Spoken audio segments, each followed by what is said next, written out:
7월 30일 치러지는 재보궐선거 후보자 등록 지난주 마무리가 모두 됐죠. 이번 주부터는 후보들의 본격적인 표심 잡기가 예상됩니다. 하지만 새누리당은 특정 계파 배제 논란으로 또 새정치민주연합은 전략공천 후유증으로 각각 내용에 시달리는 모습인데요. 오늘과 내일 여야 개혁 성향의 국회의원 한 분씩을 연결해서 이 재보선과 당 쇄신에 관한 견해들 좀 들어보도록 하겠습니다. 오늘은 먼저 새정치민주연합 내 초재선 의원 모임인 더 좋은 미래 소속의 우상호 의원님 연결하겠습니다. 의원님 안녕하십니까? 네네, 안녕하세요. 네, 안녕하십니까. 지난주 재보선에 출마할 최종 후보자들에 대한 공천 또 후보 등록이 모두 끝났고요. 네. 이번 이 새정치민주연합의 재보선 후보 공천 결과 좀 새정치와 개혁 공천의 관점에서 보면 좀 어떻게 전체적으로 평가를 하십니까? 글쎄요, 이제 공천된 후보들 몇몇을 보면 다들 상당히 자질과 능력을 갖춘 적임자들이다. 특히 또, 그동안의 정치권에 때가 묻지 않은 새로운 인물들도 다수가 발탁되는 등 상당히 저는 기대가 된다 이렇게 봅니다. 다만, 인물들 자체는 자격이 있는데, 네. 그 과정과 절차에서 끊임없이 잡음을 만들어낸 이 과정과 절차의 이 미흡함, 이것은 저는 좀 지적하고 싶습니다. 결국, 그 인물들의 참신함과 능력이 돋보이기보단 그 네. 과정에서의 이 여러 가지 잡음들이 더 부각되고 마는 그런 면에서 좀 아쉬운 공천 과정이었다 이렇게 생각합니다. 네, 좀 플러스보다는 마이너스 된 부분이 있다 이렇게 보시는 거고요. 예를 들면 이제 이런 거죠. 전략 공천을 할 거였으면 네. 후보자 공모를 받아서 괜히 후보자 간에 여러 가지 신경전을 벌이도록 할 필요가 있었는가. 네. 차라리 처음부터 전략 공천을 한다고 선언을 해서 네. 거기에 적임자를 말하자면 물색하는 이런 방식이 훨씬 더 당내 마찰을 줄일 수 있지 않았는가 하는 그런 아쉬움이 있습니다. 네, 동작을이나 광산도 마찬가지였고요. 네. 일각에서 보면 이 당내 친노 세력과 486 그룹 또 김한길 안철수 공동대표가 이 개혁 공천을 둘러싸고 좀 당론 분열까지 치닫고 있는 거 아니냐 이렇게 비판도 하던데요. 당내 분위기 그만큼 심각한 상황이라고 보십니까?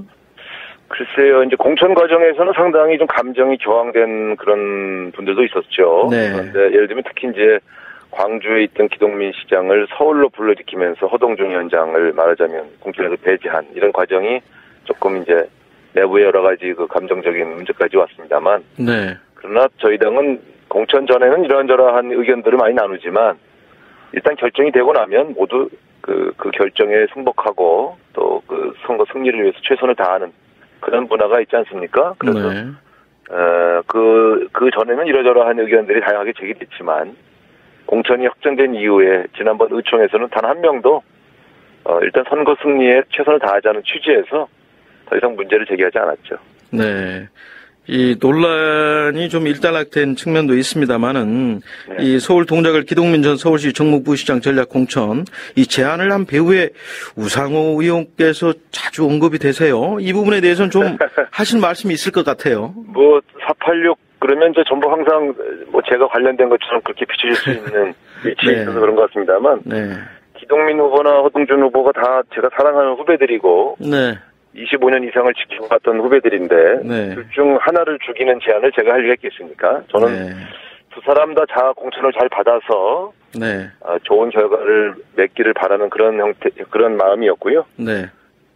결과적으로 두 사람의 이제 마찰이 있어서 네. 그냥 가장 가슴이 아픈 사람입니다. 네, 사실이 아니라는 말씀이시고요. 네, 예. 이 기동민 전 부시장 전략 공천에 박원순 서울시장 후광을 염두에 둔 거다. 이런 지적도 합니다. 서울 동작을 재보선해서 이 박원순 서울시장의 효과 어느 정도 기대해 볼 수 있을까요? 이 동작이란 지역이 그동안 굉장히 여러 유력한 후보들이 왔다 가는 사라진 그런 지역 아닙니까? 네. 그것은 한마디로 말해서 이 지역 발전과 변화에 대한 열망이 그만큼 크다는 것을 반증하는 것이죠. 네. 제가 볼 때는 지난번에도 박원순 시장이 이 지역에서 상당한 차이로 승리했던 걸 보더라도 한 58% 됐나요? 어마어마하게 이겼죠. 네. 그래서 박원순 시장 시절에 부시장을 한 분이 내려왔다. 네. 이 자체로는 상당히 기대가 있을 거라고 봅니다. 다만 이제 허동준 위원장과의 여러 가지 그 공천 과정에서의 잡음 이게 이제 어느 정도 해소가 되는가 하는 것이 관건이라고 할 수 있겠죠. 네. 이 야권 연대 여부도 좀 관심이 갑니다만은 네. 이 자칫 기동민 전 부시장 또 정의당 노회찬 전 대표 출사표를 던졌으니까요. 이 자칫 새누리당 나경원 전 의원에게 좀 유리한 상황을 만들어줄 수 있다. 이런 우려도 좀 나오는 것 같아요. 야권 분열이어서요.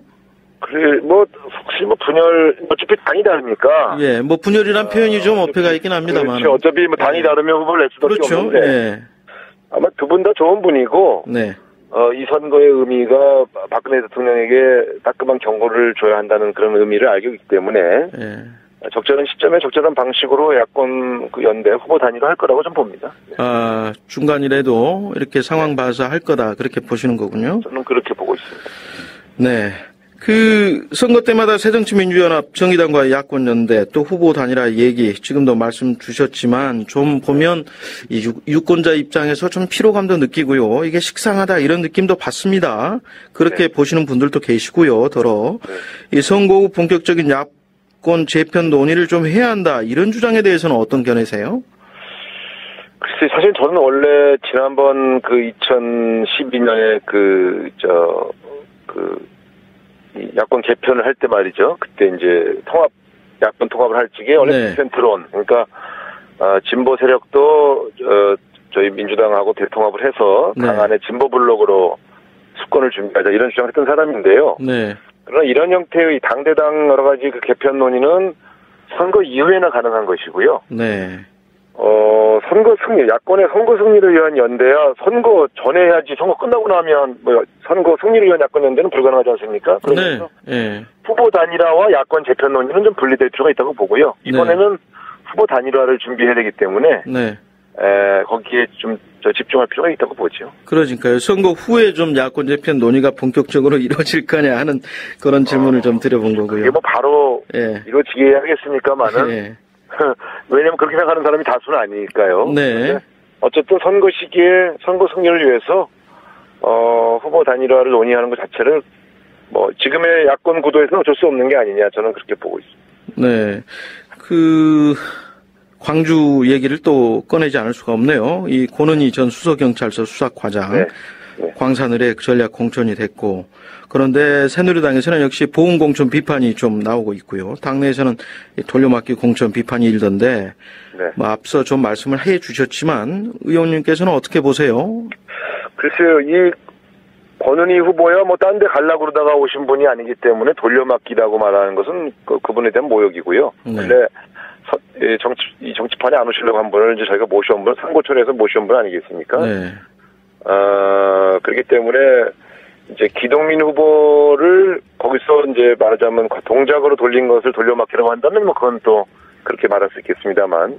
권은희 후보 자체의 공천 자체는 저는 돌려막기 공천은 아니다 이렇게 보고요. 새누리당이 권은희 씨 공천을 가지고 문제를 제기하는 건 저는 오히려 좀 가소롭다고 생각합니다. 이게 결국 이분을 저희가 모셔온 이유가 지난 대선 때의 선거 공작 그리고 그 부실 수사에 대한 국민적 분노가 있었기 때문에 모셔온 거거든요.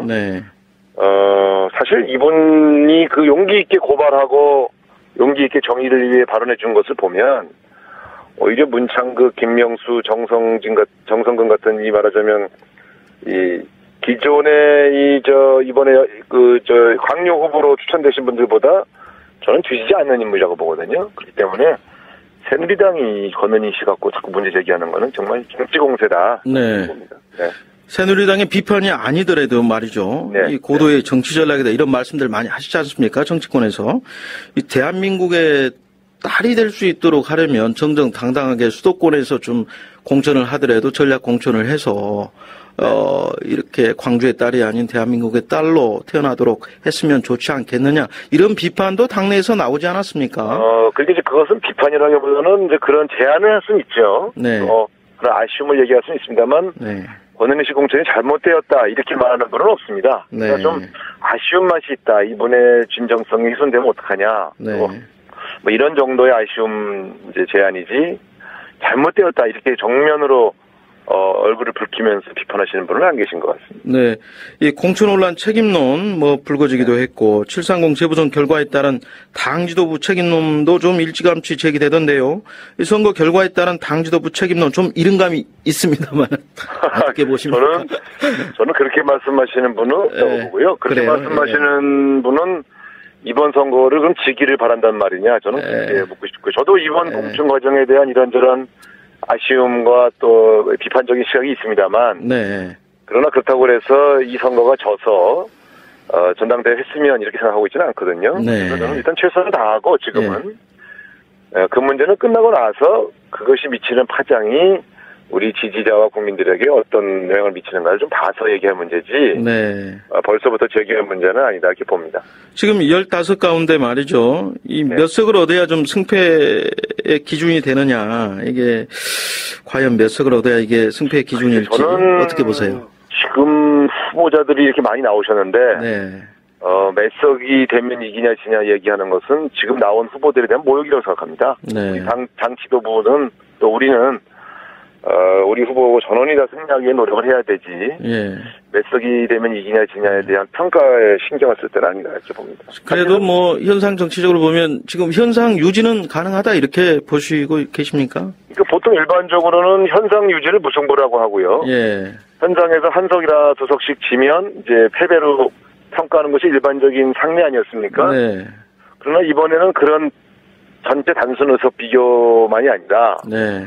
동작같이 이렇게 아주 말하자면 저희 이번 선거에 가장 중요한 네. 바로미터가 되는 지역들 이런 것들을 이제 말하자면 또 하나의 포인트로 보기도 하지요. 그래서 네. 저는 수원과 동작 결과 수원, 팔달, 권선, 영통 세 군데죠. 수원은 예. 좀 통칭해서 봐야 될 것 같고요. 예, 세 군데 다. 수원과 동작 선거의 결과가 여야의 승패의 가름길이 아니겠느냐 저는 이렇게 보고 있습니다. 아, 그렇군요.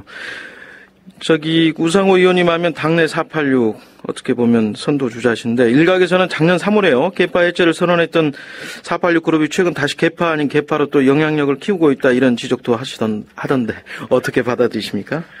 글쎄 저는 대선 때 패배 책임을 지고 486이라는 이름으로 정치하지 말자 그렇게 하고 이제 해체한 이후에 한 1년여 이상을 1년 한 몇 개월을 조용히 지냈죠. 사실 잘 드러나지도 않고 그리고 뒤에서 봉사하고 그랬는데 이번 공천 과정에서 우리 허동준 후보와 기동민 후보가 여러 가지 이렇게 대립되는 것 때문에 이 문제가 다시 부각된 것이 굉장히 가슴이 아픕니다. 그래서 현상적으로는 이번 동작 공천을 놓고 사실은 이렇게 바람직한 모습을 보여주지 못했지만 더 많은 486 정치인들이 더 많이 연구하고 또 다음 정권 획득을 위해서 얼마나 많이 봉사할 건가 이런 고민들을 더 많이 하고 있다는 점을 한 번 더 강조드리고 싶고요. 네. 앞으로 우리 후배들 내에 다시는 이런 국민들이 좋아하지 않는 모습을 나타나지 않도록 더 노력하도록 하겠습니다. 네. 최근에 보면 인사청문회라든지 또 세월호 국정조사 이게 이런 기회를 좀 새정치민주연합이 잘 기회를 살리지 못하고 있다 그런 비판도 있는 것 같은데요. 그 원인과 해법 어떻게 한번 생각해 보십니까? 저는 오히려 정반대로요. 네. 이번에 인사청문회나 세월호 국정조사에서 상당히 의미 있는 새로운 진실들이 밝혀졌고 또 자격이 안 되는 후보들 악마에도 상당히 우리 당이 야당으로서의 견제 역할을 잘했다 이렇게 생각합니다. 다만 공천 자본이 오래 장기화되면서 이런 의미들이 반감된 것이 좀 아쉬웠다 이렇게 보고요. 네. 남은 기간에 좀 더 야당다운 야당 또 제대로 진실을 밝혀내는 그러한 야당의 모습을 보이도록 다 같이 노력해야 되다 이렇게 생각합니다. 네.